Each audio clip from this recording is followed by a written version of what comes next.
Déjà des bijoux, c'est ta formation ou ça t'est J'ai pas du tout venu, fait de formation pas du là-dedans. tout Ça m'a intéressé, je me suis lancée dans des choses artistiques il y a une dizaine d'années et puis c'est vraiment ce qui me correspondait le mieux. Et donc, non, en fait, j'ai commencé par les rocailles parce que c'est ce qu'on trouvait partout, c'est ce que tout le monde faisait. Ouais, bah oui, oui. Après, j'ai essayé de regarder des modèles, mais c'était pas, enfin pareil, ça me plaisait pas juste de recopier, de refaire des trucs que les gens font.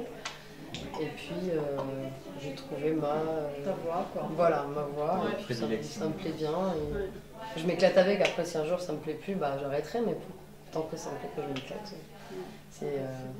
Sinon, j'ai vu aussi que tu faisais des mises en bouche en bijoux, c'est ça? Ah, alors ça c'est un peu, en fait c'est les boucles d'oreilles, donc elles sont toutes différentes. Et quand moi j'avais une photo, un poster avec les photos, mais du coup qui était en très gros, tout le monde pensait que c'était des amuse-gueules. Et du coup, oui, d'accord. voilà. Ouais. En fait, du coup, dans l'autre sens, des fois je fais les bijoux à manger. Et là, c'est des vrais amuse-gueules avec. On va peut-être les montrer à la caméra plus près. Laurent, c'est juste derrière toi. Bien sûr. Voilà. C'est citronnelle, cannelle, pavot, moutarde. Voilà, vraiment tout. C'est plus la couleur, la matière, la texture qui m'intéresse. Pareil, là pour le coup, je trouve que c'est un peu des petites bêtes. Quoi. On peut en mettre plein dans les cheveux et tout, ça fait un peu comme des fleurs. Travail intéressant. Sinon, tu es basé sur Nancy? Oui, tout à fait. Donc, ton entreprise, c'est chez toi, quoi, je pense. T'as pas besoin Oui, tout à fait. de locaux, Je n'ai pas besoin de beaucoup de locaux. Donc, c'est les bijoux Tournesol. Après, il y en a une boutique à Pagny qui les commercialise. Les arts boutiques. Des fois, la galerie Rose Pompadour à Nancy. Et alors après, il y a eu des points de vente à Metz, mais bon, voilà, c'est pas toute l'année dans la même boutique. Et puis des fois des expos, et puis beaucoup de travail sur commande aussi, ça aussi qui me plaît bien. Du coup, de travailler par rapport à une tenue, par rapport à une personne. Sinon, tous les ans, en fait, on peut te retrouver au Petit Bazar. Voilà, exactement. Ça fait maintenant 6 ans que je fais le Petit Bazar à Nancy. Donc il y a toujours le stand de Tournesol que j'essaie de mettre en valeur pour bien accueillir les gens. Et puis après, je peux pas mettre tous les bijoux en photo sur internet parce que c'est toutes des pièces différentes. Tu es sur Facebook d'ailleurs. Voilà, j'ai un Facebook et un MySpace. Et un MySpace. Voilà. Sur Facebook, on trouve sur quel nom alors Emmanuela Georgescu. D'accord. Et puis sinon, par contre, MySpace, c'est bijoux Tournesol tout attaché, bijoux au pluriel, Tournesol au singulier. C'est plus simple. Voilà. Eh ben, merci beaucoup en tout cas, et puis félicitations pour ton travail, c'est très très beau, c'est super, quoi. On aime bien. Voilà, merci. Merci à DKV aussi. Alors Pierre, c'est à toi, donc tu vas nous parler de Fantastica. Voilà, donc de Fantastica, donc la 19e édition.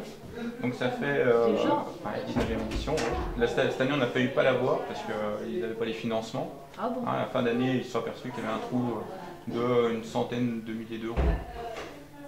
C'est très connu, c'est ça. Oui, mais apparemment, il y a pas mal de financements qui ne tombent pas pour Fantastica en fait. Okay.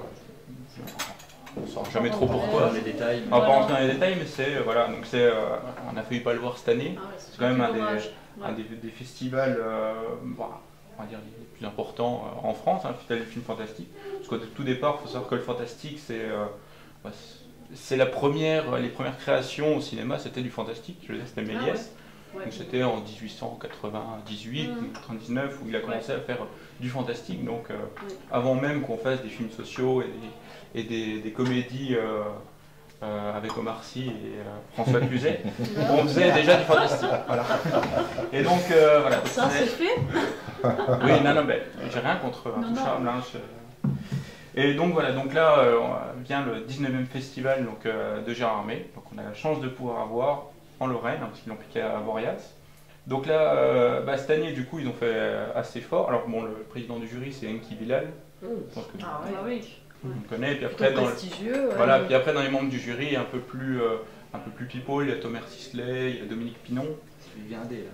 Ouais, il y a Ron Perlman qui vient pour un hommage pour lui. Alors, Ron Perlman, la guerre du feu, il a joué dans Alien 4, il a joué dans pas mal de films. Donc il y aura Jean-Jacques Hano aussi qui va lui remettre un prix en hommage. Et il y a Jean-Pierre Jeunet qui vient. Alors ça, c'est la news de dernière minute, c'est que en fait, il va venir. C'est l'invité surprise en fait du festival. Voilà. Et puis après, donc il y a des films quand même qu'on compétition. Donc là, cette année, c'est un petit peu différent parce qu'on retourne, alors je parlais tout à l'heure des bases du fantastique, parce qu'au tout départ, le fantastique, c'est pas forcément du film d'horreur. Contrairement à ce qu'on pourrait penser, c'est pas des films où, comme Scream, avec des figures là, pendant 1h30. Il y a de ça, mais voilà, mais le fantastique au tout départ, c'est l'histoire sans fin, comme ça. Voilà, c'est une histoire qui est ancrée dans la réalité, qui va partir en quelque chose d'irréel. Voilà, ça c'est la définition même du fantastique. J'en parle parce que j'ai vu une expo qui est pas mal dessus. Métropolis, c'est plus peut-être de la science-fiction. Ouais, enfin, c'est un peu. Une belle expo à Bercy. Ouais, je l'ai vu la semaine dernière. Moi, je vais bientôt y aller. Et donc voilà, cette année, bon, on aura toujours la partie un petit peu frisson, donc notamment avec Baby Call, donc un film avec Noomi Rapace. Alors Noomi Rapace, c'est la fille qui jouait dans Millennium, l'original, ouais. Ah, oui, qui va jouer dans le prochain Ridley Scott, qui est la préquelle d'Alien, donc c'est la nouvelle Sigourney Weaver. Ouais. Elle va jouer dans Sherlock Holmes 2, ça va être la Sherlock Holmes Girl.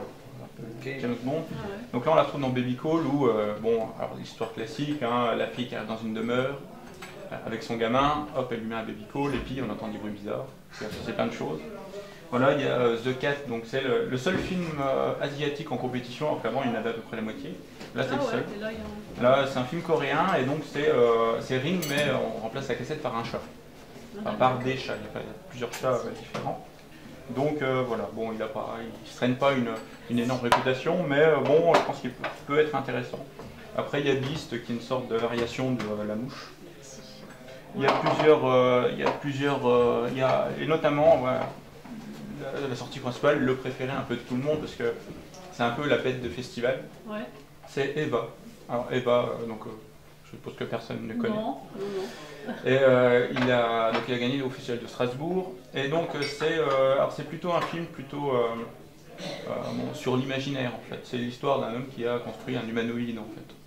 Donc un robot, un cyborg. Et donc c'est un peu une histoire. Et deux romans d'agents revisité quoi. Voilà, j'ai pas vu le film, mais il semblerait que ce soit quelque chose dans ce genre-là. Et on a aussi une comédie, Pastorella, entre le bien et le mal, donc, qui est espagnol. Donc il y a pas mal de choses. Et puis les films plutôt frissons sont plutôt relégués en hors compétition. Alors ils vont être assez nombreux, hein, parce qu'il y a The Woman, qui est le film de Lucky Mackie, donc c'est le film que tout le monde pensait que ce serait le préféré du festival cette année, mais il n'est pas en compétition. Mais c'est pas un film fantastique. C'est une variation de L'Enfant sauvage de Truffaut, qui est donc une gamine élevée dans les bois, qui se retrouve dans une famille, et donc la différence avec le film de Truffaut, c'est que le père de famille est un petit peu borderline, en fait. Il est un petit peu, qui n'est pas très